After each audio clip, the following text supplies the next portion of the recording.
ചില്ലറയില്ലാതെ ചെന്നാൽ സാധനം കിട്ടില്ലെന്ന നിലയിലാണ് നാടെങ്ങും. എന്നാൽ കഷ്ടപ്പെട്ട് സംഘടിപ്പിച്ച ചില്ലറയുമായി ചെന്നാലും കാര്യം നടക്കില്ലെന്ന സ്ഥിതിയുണ്ടായാലോ? തലസ്ഥാന നഗരിൽ നിന്നുള്ള കാഴ്ച. വമ്പൻ ക്യൂ, തള്ളും ബഹളവും. ഏതെങ്കിലും ബാങ്കിന് മുൻവശമാണെന്ന് കരുതിയെങ്കിൽ തെറ്റി. പുലിമുരുകൻ കാണാൻ ശ്രീകുമാർ തിയേറ്ററിന് മുന്നിലാണ് ഈ തിക്കിത്തിരക്ക്.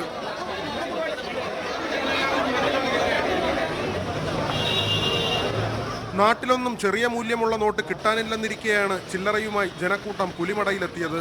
ഇതിനകം 100 കോടി രൂപ വാരിയ പുലിമുരുകൻ രാജ്യം അതിസങ്കീർണാവസ്ഥയിൽ കടന്നു പോകുമ്പോഴും ഹൗസ്ഫുൾ. ചില്ലറ ക്ഷാമമാണ്. ചില്ലറ എല്ലാം ശേഖരിച്ച് വെച്ചിട്ട് ഈ പടം കാണാൻ വേണ്ടി വന്നതാണ്. കാണാൻ ആഗ്രഹം വന്നതാണ്. നമ്മൾ നേരത്തെ വന്നതാണ്. ഇപ്പം തന്നെ പിള്ളാന്ന് അറിഞ്ഞില്ല. സങ്കടപ്പെട്ടാണ് ചില്ലറ കൊണ്ടുവന്നത്, പക്ഷെ ഇവിടെ കിട്ടിയില്ല. ചില്ലറ പറയാൻ ഇത്രയും ബുദ്ധിമുട്ടില്ല. ടിക്കറ്റ് കിട്ടാതെ നിരാശരായി മടങ്ങിയവർ പുലിമുരുകനെ ഇനി എന്തായാലും കണ്ടിട്ട് തന്നെ കാര്യമെന്ന നിലപാടിലാണ്. ഞങ്ങൾ മോഹൻലാലിന്റെ പടം കണ്ടുകൊണ്ടേ ഇന്ന് പോവുകയുള്ളൂ. ഞങ്ങൾ കൂടെ പോലീസ് ഏറെ പണിപ്പെട്ടാണ് തിയേറ്ററിന് മുന്നിലെ ജനക്കൂട്ടത്തെ നിയന്ത്രിച്ചത്. പുലി പതുങ്ങുന്നത് ഒളിക്കാനല്ല, കുതിക്കാനാണ്. ചില്ലറയ്ക്ക് ക്ഷാമമുള്ളപ്പോഴും പുലി അതിന്റെ കുതിപ്പ് തുടർന്നുകൊണ്ടേയിരിക്കുന്നു. പി വി രഞ്ജിത്തിനൊപ്പം വി വിനോദ്, ന്യൂസ് 18 തിരുവനന്തപുരം.